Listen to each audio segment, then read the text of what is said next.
भक्तांबर पढ़ते हो? कौन कौन पढ़ता है भक्तांबर? वाह, काफी लोग पढ़ते हैं। जो नहीं पढ़ते हैं वो आज से पढ़ने लगना।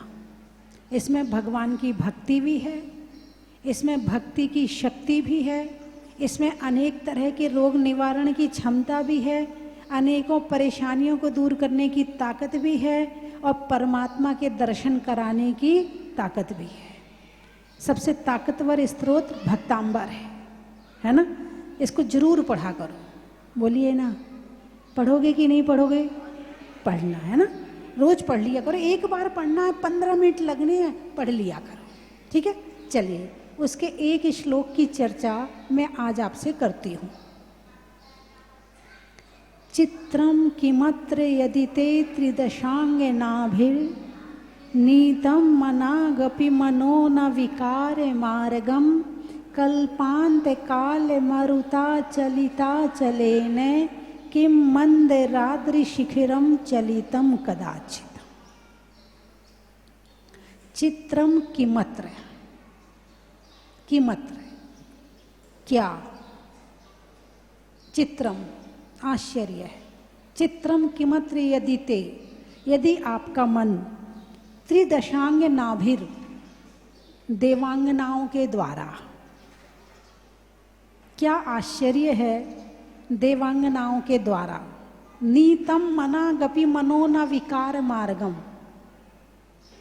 अपि जरा भी, नीतम मनागपि आपका मन, विकार मार्गम ना विकार मार्गम, आपका मन देवांगनाओं के द्वारा जरा भी विकार मार्ग को प्राप्त नहीं हुआ है। विश्व सुंदरी क्या देवांगनाएं उससे भी सुंदर होती हैं।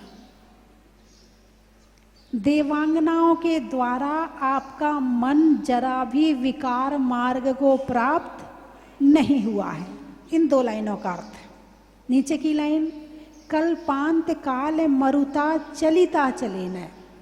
कल्पांत काल, प्रलय काल। कौन सा काल? कल्प का अंत काल, प्रलय काल। प्रलय कब आएगी? जब कल्प का अंत होगा। कल्पांत काल मरुता, मरुत यानी वायु, हवा, एयर। कल्पांत काल मरुता चलिता चलेन।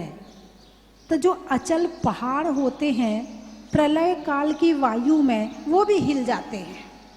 लेकिन उस प्रलय काल की वायु में किम मंद्रराद्रि, मंद्रराद्रि यानी सुमेरु पर्वत, किम मंद्रराद्रि शिखरम चलितम कदाचित, क्या सुमेरु पर्वत का शिखर जरा भी हिल पाता है? नहीं हिल पाता है। प्रलय काल की वायु में सामान्य पहाड़ तो उड़ जाते हैं मगर सुमेरु पर्वत नहीं उड़ता है।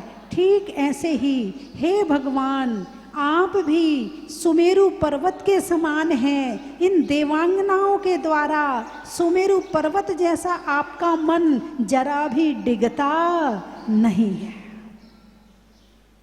ध्यान कर रहे हैं, चाहे कोई अप्सरा आके नाचे, चाहे कोई आवाज लगाए, चाहे कोई प्रेम के वचन बोले, चाहे कोई रिझाने की कोशिश करे, चाहे कोई कुछ भी कहे उन्हें, उनका मन मनागपि जरा भी न विकार मार्गम, विकार मार्ग को प्राप्त नहीं होता है। किसकी बात चल रही है? भगवान आदिनाथ की बात चल रही है। कौन भक्ति कर रहा है? आचार्य मानतुंग भक्ति कर रहे हैं। क्या कह रहे हैं कि हे भगवान, आपने अपने मन को इतना साध लिया है, इतना साध लिया है अपनी साधना के द्वारा, अपनी तपस्या के द्वारा, अपने धर्म के द्वारा। आपने अपने मन को इतना वश में कर लिया है कि देवांगनाएं भी आ जाएं तो आपके मन में रंच मात्र इतना सा विकार भी पैदा होने वाला नहीं है। और हम किसके भक्त हैं? जो बात आदिनाथ भगवान की है वही बात 24 तीर्थंकर की है। सेम, सारे गुण बराबर हैं, एक भी गुण ना कम है ना ज़्यादा है। तो हम भक्त किनके हैं? आदिनाथ भगवान के, 24 भगवान के, वीतरागी भगवान के। तो उनकी भक्ति करने से कुछ जीवन में उतरा कि नहीं उतरा? इतने साल से भक्तांबर पढ़ रहे हो, भक्तांबर की ये लाइनें आपके अंदर में आई कि नहीं आई? कि भगवान, जब आपका मन विकार मार्ग को प्राप्त नहीं होता है तो मैं भी आपका भक्त हूँ, मुझे भी कोई आके देख ले या मैं किसी को देख लूं तो मेरा मन भी विकार मार्ग को प्राप्त ना हो। भक्त का क्या मतलब है? भगवान भाई जिसे राजनीति से प्रेम होता है वो अपने घर में किसकी तस्वीर लगाता है? अरे बोलिए ना, राजनेताओं की। जिसे क्रिकेट से प्रेम होता है वो अपने घर में किसकी तस्वीर लगाता है? क्रिकेटर की। जिसे हीरो हीरोइन से प्रेम होता है वो किसकी तस्वीर लगाता है? हीरो हीरोइन की। उनके जैसा बनना चाहता, उनके जैसे बाल बनाता है, उनके जैसे कपड़े पहनता है, उनके जैसे क्रिकेट खेलता है, उनके जैसे बोलने का प्रयास करता है। हाँ या ना? मतलब जो जिसका भक्त है वो उसके जैसे बनने का प्रयास कर रहा है। आप भगवान के भक्त हो या नहीं हो? देख लो, कितने साल से भक्त हो? कितने साल से? बुढ़ापा आने के बाद भी भावों में सुधार आया कि नहीं आया? बचपन से मंदिर जा रहे हो, कौन से भगवान के दर्शन कर रहे हो? वीतरागी भगवान के, जिनके अंदर जरा सा भी राग नहीं है। उनके दर्शन करते करते क्या आपके मन में इतनी सी वीतरागता आई? क्या इतनी सी वीतरागता के भाव आए? क्या विचार आए कि जैसे वीतरागी भगवान आप हैं वैसा मैं भी बनना चाहता हूँ? क्या ऐसे भाव आए आपके अंदर में? इस श्लोक को पढ़ते हुए क्या कभी आपने अर्थ निकाला? अरे बोलिए ना, नहीं निकाला, नहीं निकाला। इसीलिए फिर आगे मानतुंग स्वामी ने कह दिया, क्या कह दिया? स्त्रीणाम शतानि शतशो जनयंत्री पुत्रान नान्या सुतम तदुपमम जननी प्रसूता सर्वा दिशो ददति भानि सहस्त्र रश्मि प्राचेव दिग्जनयति स्फुरदंशुजालम। 100 नारी 100 सुत को जनती रहती 100 ठौर, और तुमसे सुत को जनने वाली जननी महती क्या है और। इसलिए आगे उन्होंने और भक्ति करते हुए माता की भी स्तुति कर दी कि हे माता, एक आप ही हो जो ऐसे पुत्र को जन्म दे रही हो। वहाँ की संसार में कोई दूसरी माता ऐसी नहीं है। कैसी माता है? और दूसरी, जहाँ जाता है उसका पुत्र वहीं फिसल जाता है। बेचारे माँ बाप बचाते रहते हैं, ढांकते रहते हैं उसकी बात को, है छुपाते रहते हैं उसको, सारी जिंदगी बचाते रहते हैं, और वो जहाँ जाता है वहीं फिसल जाता है, जहाँ जाता है वहीं गलती कर देता है। अरे बोलिए ना, हैं? इसीलिए 100, 1000, करोड़, लाख जितने भी गिनती हैं सब एक तरफ और तीर्थंकर एक तरफ। तीर्थंकर तो चलो मान लिया, लेकिन अन्य जीव भी तो मोक्ष जाते हैं। तो अन्य जीव में और तीर्थंकर में क्या अंतर है? केवल बाहर के वैभव में अंतर है, अंदर के गुणों में कोई अंतर नहीं है। चाहे सामान्य केवली हो चाहे तीर्थंकर केवली हो, उनके आत्मा के गुणों में अंतर नहीं है। बाहर के किसी का समोषण लगा, किसी की गंधकुटी लगी, बस इतना ही अंतर है। बाकी आत्मा के गुणों में कोई अंतर नहीं है। उनके लिए भी यदि ये लाइनें कही जाएं तो कोई बड़ी बात नहीं है। चित्रम किमत्र यदि ते दशांगनाभिर, देवांगनाओं के द्वारा आपका मन जरा भी विकार मार्ग को प्राप्त नहीं होता है। चर्चा चल रही है ब्रह्मचर्य पर। ब्रह्मचर्य अणुव्रत ब्रह्मचर्य व्रत, ब्रह्मचर्य प्रतिमा, ब्रह्मचर्य महाव्रत और उत्तम ब्रह्मचर्य। अभी अपनी चर्चा 3-4 दिन से चल चुकी है। आज अपनी चर्चा इसी पर चलनी है, उत्तम ब्रह्मचर्य पर। ब्रह्मचर्य महाव्रत में कल बताया था कि मन वचन काय कृत कारित अनुमोदना से ब्रह्मचर्य का पालन करते हैं। अब उत्तम ब्रह्मचर्य क्या है? अब यहाँ गुड बेटर बेस्ट, अब इस यहाँ बेस्ट की क्वालिटी लगा दी है। अच्छा, बहुत अच्छा, सबसे अच्छा, क्या अच्छा, बहुत अच्छा, सबसे अच्छा, बेस्ट क्वालिटी, उत्तम ब्रह्मचर्य। एक शास्त्र शायद मरण कंडिका या ज्ञानार्णव ग्रंथ में पढ़ा था कि जो मुनिराज उत्तम ब्रह्मचर्य तक पहुंच जाते हैं, उसमें लिखा था उनके काम के छेद ही बंद हो गए। यानी आँखों में जो इस तरह काम देखने की होता है, उसका छेद ही बंद हो गया। अब उन्हें उस तरह की चीज ही नजर नहीं आती, चाहे कोई आ जाए, चाहे देवांगना क्यों ना आ जाए, मगर उनकी दृष्टि में विकार नहीं आता है। ये है उत्तम ब्रह्मचर्य, जिनके अंदर समता तो है, ममता नहीं है, मोह नहीं है, राग नहीं है। अब उन्हें कोई फिसला नहीं सकता है, उन्हें कोई रिझा नहीं सकता है, चाहे कोई कुछ भी कर ले। और इसकी साधना कहाँ से शुरू हुई थी? घर से। कहाँ से शुरू हुई थी? घर से प्रारंभ हुआ था कि थोड़ा थोड़ा ब्रह्मचर्य का पालन करते करते अणुव्रत का पालन किया, फिर ब्रह्मचर्य व्रत का पालन किया, फिर ब्रह्मचर्य प्रतिमा का पालन किया, फिर ब्रह्मचर्य महाव्रत का पालन किया, तब कहीं जाकर उत्तम ब्रह्मचर्य में पहुंच पाते हैं।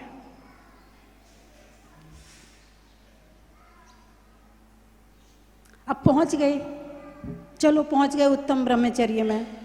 अब क्या होगा? क्या मिला?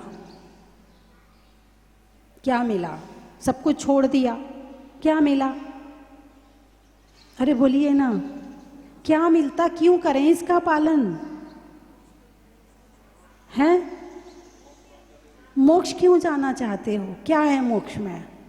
ना परिवार है, ना घर है, ना दुकान है, ना मकान है, कुछ नहीं है वहां पे। बोर नहीं हो जाओगे मोक्ष जाके? अभी आप प्रवचन सुन रहे हो, कुछ खा रहे हो क्या? खाने का आनंद नहीं है। कुछ सूंघ रहे हो क्या?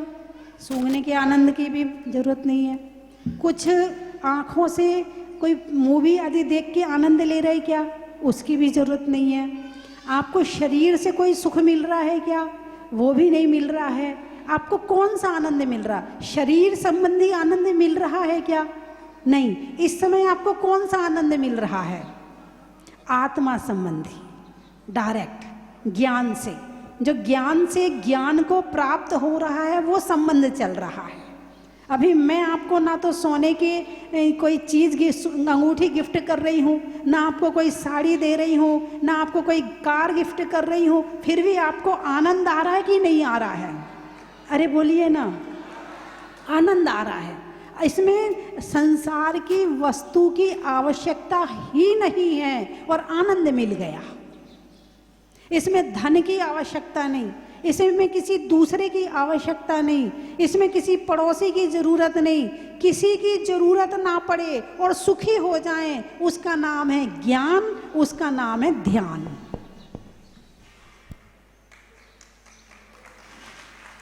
उसका नाम है ज्ञान, उसका नाम है ध्यान। संसार क्या है? सब एक दूसरे से सुख मांग रहे हैं। तू मुझे सुख दे दे, तू मुझे सुख दे दे, तू मुझे सुख दे दे, तू मुझे। उनके ही पास नहीं है, वो कहां से दे दे?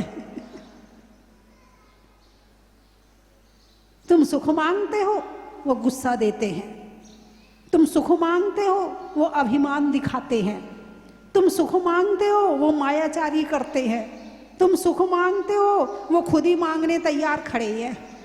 वो अपना कटोरा आगे कर, तुमने हमारे लिए किया था ऐसा जो हम तुम्हारे लिए करें? वो अपना कटोरा खुद ही आगे फैला रहे तुम्हारे सामने, तुम हमें दे दो सुख। संसार में सुख है ही नहीं।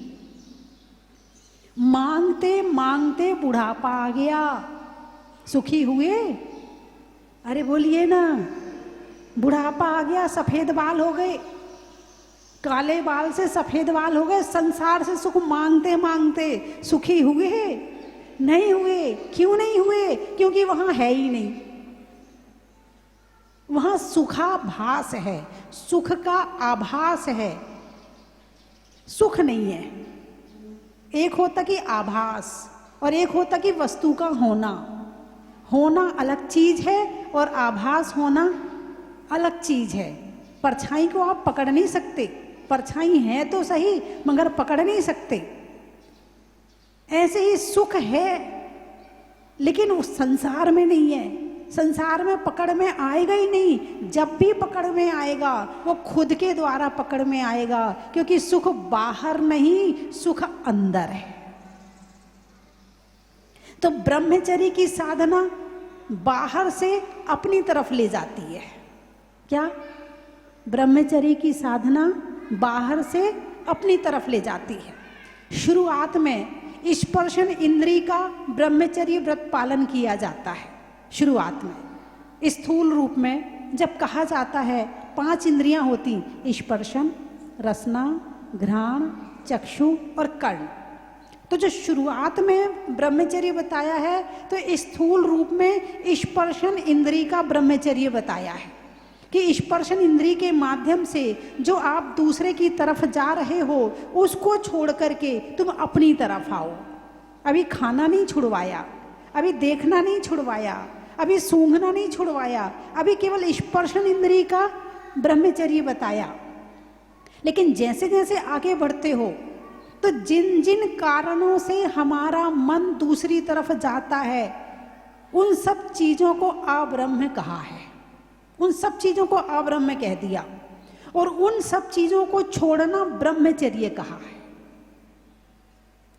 क्योंकि इस खुशबू के माध्यम से आकर्षित होते हो, वाणी के माध्यम से आकर्षित होते हो, देखने के रूप के माध्यम से आकर्षित होते हो। यदि तुम्हारी अन्य इंद्रियां वश में नहीं होंगी तो भी ब्रह्मचर्य का पालन होने वाला नहीं है। उसकी वाणी कितनी मीठी है, उसकी आवाज कितनी अच्छी है, अब उससे बात करने का मन करेगा, अब उससे बार बार बात करोगे और बात करते करते आकर्षित हो जाओगे। उसका रूप कितना सुंदर है, वो कितना सुंदर है, वो कितनी सुंदर है, रूप देखते देखते आकर्षित हो जाओगे। खुशबू वो कितना बढ़िया डियो लगाता, उससे आकर्षित हो जाओगे। तो अन्य इंद्रियों को वश में नहीं करोगे तो भी ब्रह्मचर्य का पालन होने वाला नहीं है। तो स्थूल रूप में शुरुआत में बता दिया कि चलो स्पर्शन इंद्रिय वाला ब्रह्मचर्य व्रत पालन करो और धीरे धीरे अन्य इंद्रियों को भी वश में करो ताकि ब्रह्मचर्य का पालन हो। और जैसे जैसे तुम दूसरों से हटकर स्वयं में आओगे तुम्हारा मन स्थिर होगा, तुम्हारा मन शांत होगा, तुम्हारे मन में धर्म के भाव पैदा होंगे। तुम स्वाध्याय करोगे तो तुम्हारा मन लगेगा, तुम ध्यान करोगे तो तुम्हारा मन लगेगा और तुम अपने आप में जब आओगे तो शांत हो जाओगे और जितने शांत होगे उतने सुखी हो जाओगे। अरे बोलिए ना। और उत्तम ब्रह्मचर्य आ गया तो परम सुखी हो गए। एक होता सुखी और एक होता परम सुखी। अब परम एक क्वालिटी है, जैसे उत्तम क्वालिटी है ऐसे परम भी एक उच्च क्वालिटी है। तो ये क्वालिटी सुखी, परम सुखी। तो उत्तम ब्रह्मचर्य आने के बाद मन एकदम शांत हो जाता है, एकदम शांत हो जाता है। अब ना टेंशन, ना डिप्रेशन, ना चिंता, ना फिकर, ना कुछ नहीं। अब मन एकदम शांत हो गया। ना नाक के लिए खुशबू चाहिए, ना कान के लिए मीठी आवाज वाले गाने चाहिए, ना आँख के देखने के लिए मोबाइल चाहिए, ना किसी से बात करने की कोई चर्चा चाहिए। अब तो ध्यान में आनंद आ रहा। अब सुख पाने के लिए किसी दूसरे की जरूरत नहीं है, हैं, अब खुद के द्वारा खुद को सुखी किया जा रहा है। अरे बोलिए ना।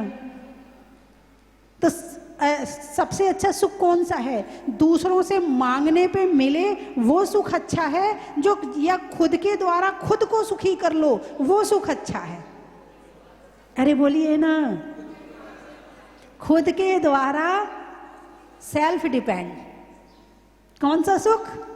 सेल्फ डिपेंड वाला सुख। अभी कौन सा सुख? पराधीन सुख, दूसरे से मांगने वाला सुख। मोबाइल देखें तो सुख मिलेगा, नहीं तो नहीं मिलेगा। एप्पल का मोबाइल होगा तो सुख मिलेगा, नहीं तो नहीं मिलेगा। बड़ी वाली वो क्या टीवी, क्या बोलते तुम लोग उसको? एलईडी, बड़ी वाली एलईडी होगी तो सुख मिलेगा, तो नहीं मिलेगा। अच्छी वाली अच्छी बढ़िया कोठी होगी तो सुख मिलेगा, नहीं तो नहीं मिलेगा। बढ़िया कपड़े मिलेंगे तो सुख मिलेगा, नहीं तो नहीं मिलेगा। अच्छी वाली घड़ी होगी तो सुख मिलेगा, नहीं तो नहीं मिलेगा। ज्वेलरी होगी तो सुख मिलेगा, नहीं तो नहीं मिलेगा। ये सब पराधीन सुख हैं। कौन से सुख हैं?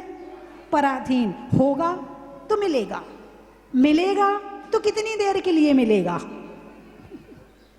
मिलेगा भी तो कितनी देर के लिए। अच्छे तुम अभी साज सवर के तैयार हुए, 4 घंटे ब्यूटी पार्लर में लगा के आए, 25,000 की साड़ी पहनी, खूब श्रृंगार किया है, 1 करोड़ के गहने पहने, और किसी ने गुस्सा कर दिया तुम पे।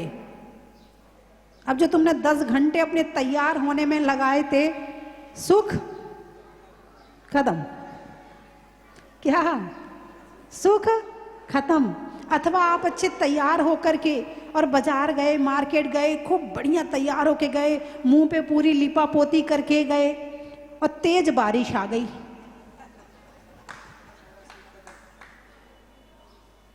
अरे बोलिए ना।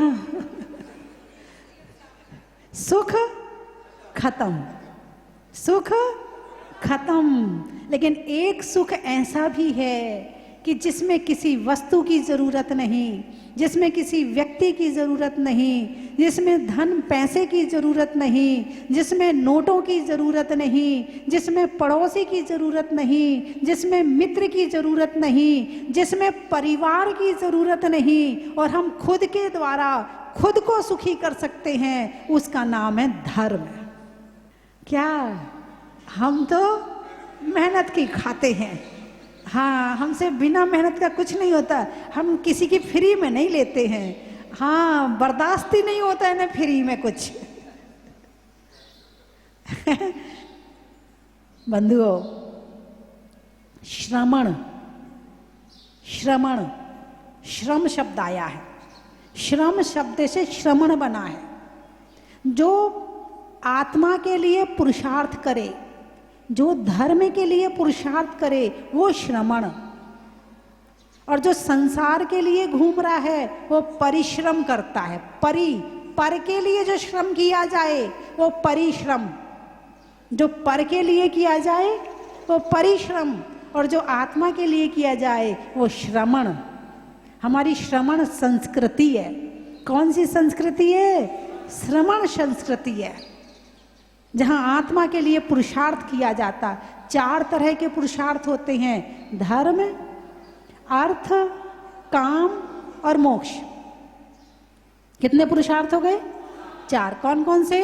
धर्म, अर्थ, काम और मोक्ष। धर्म पहले नंबर पे है। कोई भी काम करो पहले धर्म। अर्थ यानी पैसा, धन, संपत्ति, जो आप बाहर कमा रहे हो, उसको भी पुरुषार्थ कहा गया है। धर्म, अर्थ, काम यानी संसार की वृद्धि करने के लिए जो पुरुषार्थ किया जाए। सुख के लिए नहीं, सुख के लिए नहीं, संसार की वृद्धि करने के लिए। क्योंकि संसार में हर जीव अपना बीज लेके आता है अपनी परंपरा को आगे बढ़ाने के लिए। आपने सेब देखा? सेब के अंदर बीज आता कि नहीं आता है? नींबू देखा? नींबू, एक नींबू में कितने बीज होते हैं? बहुत सारे बीज होते हैं। अच्छा, तोरई देखी? तोरई में कितने बीज होते हैं? उससे भी ज़्यादा बीज होते हैं। कद्दू देखा? कद्दू, कद्दू में भी बीज होते हैं। आम, गुठली होती है, इतनी बड़ी गुठली होती है, आम में भी गुठली है। आप कोई चीज देख लो, चाहे एक इंद्रिय हो, चाहे कोई जीव हो, हर जीव अपने साथ में अपनी परंपरा को आगे बढ़ाने के लिए बीज लेके आता है। लेकिन ऐसा नहीं है कि बीज अपने आप उग जाएगा, बीज जमीन में जाएगा तब उगेगा। पांचों जो स्थावर हैं, जब उसमें संपूर्ण हो जाएंगे तब उगेगा। अकेले बीज में चला गया तो भी नहीं उगेगा, पानी भी चाहिए, हवा भी चाहिए, है धूप की रोशनी भी चाहिए, तब कहीं जाके वो बीज अपने वंश की वृद्धि करता है। ऐसे ही मनुष्य अपनी वंश की वृद्धि कैसे करे? तो उसके लिए होता है काम पुरुषार्थ। कौन सा पुरुषार्थ होता है? धर्म, अर्थ, काम, ये काम पुरुषार्थ है। अब जब अर्थ और काम पुरुषार्थ की उम्र पूरी हो गई, लेकिन धर्म के साथ में क्या? अर्थ किसके साथ? धर्म के साथ। काम किसके साथ? धर्म के साथ। बिना धर्म के मत करना, छूट दी है, लेकिन धर्म के साथ। श्रावक के अणुव्रत, शादी की व्यवस्था इसीलिए बनाई है। पशुओं में शादी की व्यवस्था नहीं है क्या? पशु पक्षियों में शादी की व्यवस्था है क्या? नहीं है। परंपरा तो उनकी बढ़ रही ना, बढ़ रही कि नहीं बढ़ रही? लेकिन उनमें शादी की व्यवस्था नहीं है, उनमें शील शुद्धि नहीं है। लेकिन मनुष्य में शील शुद्धि के साथ में काम पुरुषार्थ कहा है। किसके साथ कहा है? शील शुद्धि के साथ में काम पुरुषार्थ कहा है। और काम को पुरुषार्थ इसलिए कहा है, वो सुख है इसलिए नहीं कहा है। उससे संसार की वृद्धि होती है, उससे मनुष्यों की वृद्धि होती है, इसलिए उसको पुरुषार्थ कहा है। अब जब तुम्हारा काम हो गया, भगवान हमारे जो 24 तीर्थंकर हुए, चारों पुरुषार्थ किए हैं।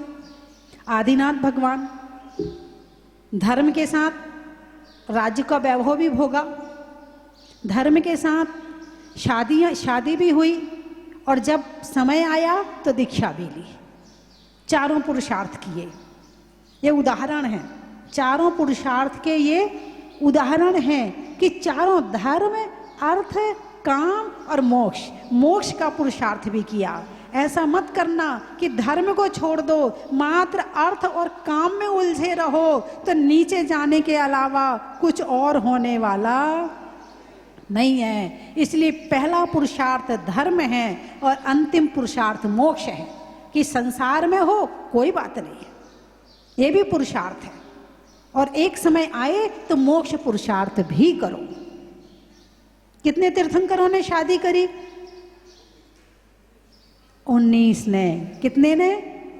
और ब्रह्मचारी होने में भी हुंडाव सर्पणी काल का प्रभाव है, नहीं तो कोई भी तीर्थंकर ब्रह्मचारी नहीं होते, बाल ब्रह्मचारी नहीं होते हैं। बाल ब्रह्मचारी होने का कारण हुंडाव सर्पणी काल है।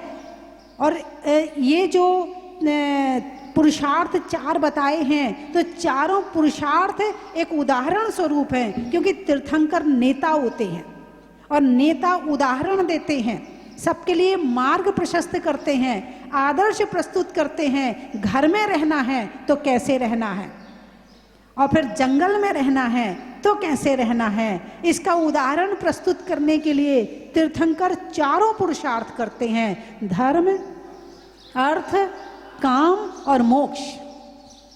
तुमने तो भगवान को केवल भगवान हमारा ये काम बन जाए, भगवान ये हो जाए, भगवान वो हो जाए, तुमने तो भगवान को केवल काम के लिए इस्तेमाल किया है, बस। तुम्हारा इससे ज़्यादा कोई इंटेंशन नहीं है भगवान का। अरे भगवान से शिक्षा लो, ग्रहण करो। घर में रहना है तो कैसे रहना, वो भी उनसे सीखो। राज्य चलाना है तो कैसे चलाना है, वो भी उनसे सीखो। और मोक्ष जाना है तो कैसे जाना है, वो भी उनसे सीखो। और जब तक स्वाध्याय नहीं करोगे तो पता कैसे चलेगा? अरे बोलिए ना। रहने के लिए अर्थ का, अर्थ यानी धरती, और करने में तरीके से चारों पुरुषार्थ का।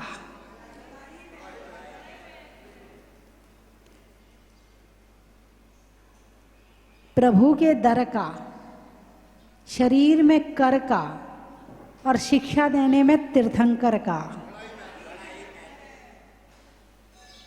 महिलाओं में पर्स का, बड़ी फैशन आ गई पर्स की। जब से बाल खुले हैं, जब से लिपस्टिक चली है, तब से आईना और कंघी की तो जरूरत पड़ती है ना। अब वो पर्स में ही तो रखेंगे और कहाँ रखेंगे। तो एक पहले की महिलाओं के पास इतने पर्स आपने कभी नहीं देखे होंगे, कभी नहीं देखे होंगे। और अब तो जिसका देखो उसका कंधा भारी है।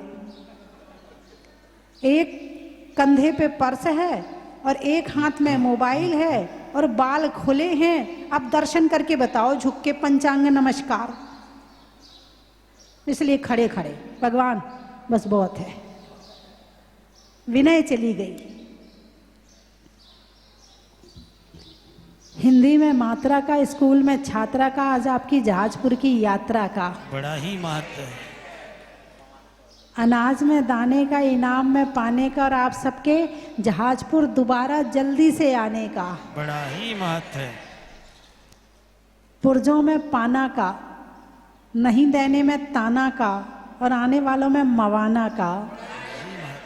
लुहार में खटखट का, वृक्षों में बट का और आने वालों में मेरठ का। पेड़ में पत्ता का, मधुमक्खी में छत्ता का और आने वालों में नरेंद्र बबीता जी के कलकत्ता का। बड़ा ही महत्व है। आज इनकी मैरिज एनिवर्सरी है। जब भी कोई विशेष काम होता है ये यहीं आते हैं और प्रभु के चरणों में विधान करते हैं, भक्ति करते हैं। एक बार जोरदार ताली बजा के इनका स्वागत करें। और कहाँ से आए बबीता जी ने तो अपने जन्मदिन पे कल्पतरु महामंडल विधान किया था। आज भी मनुस्मृत विधान है ना। हाँ, और अगले इस बार भी कुछ ना कुछ जन्मदिन पे। मुजफ्फरनगर, पानी में मगर का, चल्ले में डगर का और आने वालों में मुजफ्फरनगर का। बड़ा ही महत्व है। कोसी कला, करने में भला का, गाने में गला का और आने वालों में कोसी कला का। बड़ा ही महत्व है। अनिल। आगरा, सतियों में अनंग सरा का, जीवन में जरा का और आने वालों में आगरा का। बड़ा ही महत्व है। मेरठ का बता दिया, कहाँ सो गए थे। देहरादून, महीनों में जून का चल रहा है, महीनों में जून का और आटे के चून का और आने वालों में देहरादून का। बड़ा ही महत्व है। आम की बौर का, खाने में कौर का, आने वालों में इंदौर का। बड़ा ही महत्व है।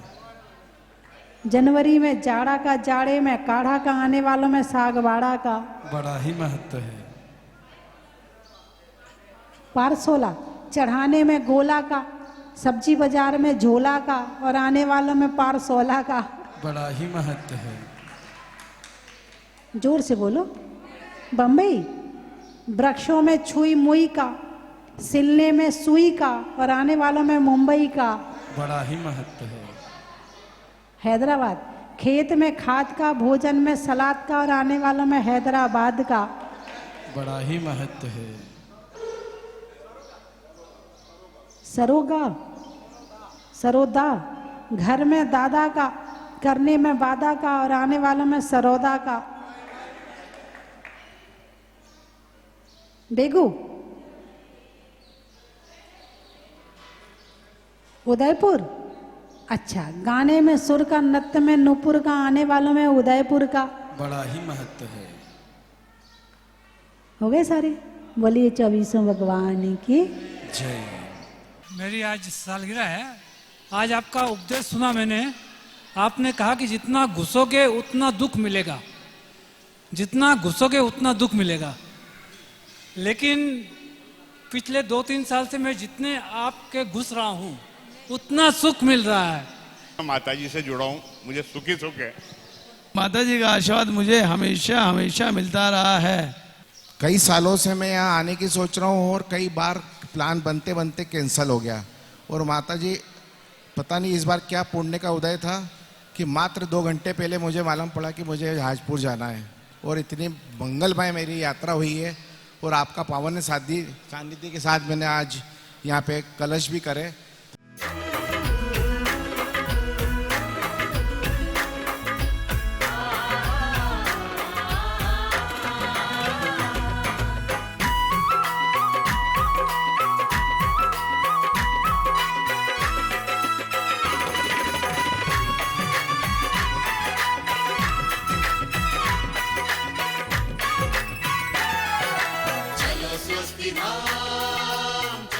कंचन की थाल को सजाओ रे आज, रत्नों की थाल को भर लाओ रे आज। आओ आओ करे रे गुणगान आरती भगवन की। आओ आओ करे गुणगान आरती भगवन की। आओ आओ करे रे गुणगान आरती भगवन की।